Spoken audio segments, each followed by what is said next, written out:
ششم رمضان در آینه تاریخ.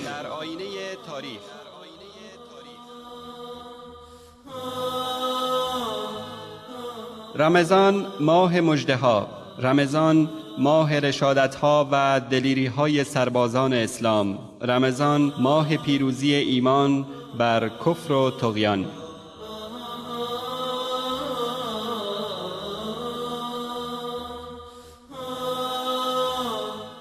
ششم رمضان در آینه تاریخ حکایت‌ها دارد.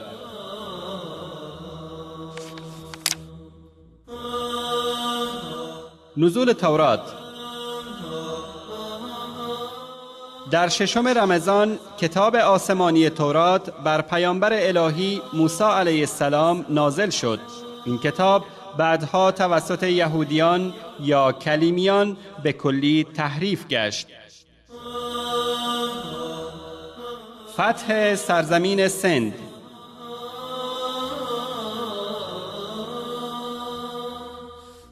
در ششم رمضان سال 63 هجری قمری موافق با 14 مه سال 682 میلادی، در آخرین روزهای حکومت ولید ابن عبدالملک، مسلمانان به رهبری محمد ابن القاسم لشکریان هند را در کناره رودخانه سند شکست دادند و سرزمین سند را از یوغ ظلم و ستم آنها آزاد کردند.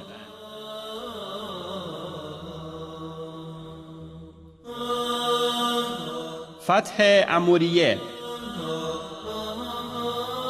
در ششم رمضان سال 223 هجری قمری موافق با 31 ژوئیه 838 میلادی، معتصم خلیفه شجاع عباسی به فریاد دادخواهی مردم ستم دیده اموریه لبیک گفت و این شهر را از چنگ صلیبیان حاقد و مسیحیان ظالم آزاد نمود.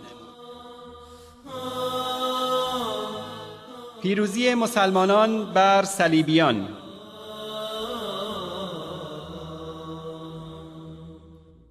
در ششم رمضان سال 532 هجری قمری موافق با 17 مه سال 1138 میلادی، مسلمانان به رهبری سردار دلیرشان عمادالدین زنکی کمر صلیبیان را در شمال سرزمین‌های شام در شهر حلب به زمین زدند.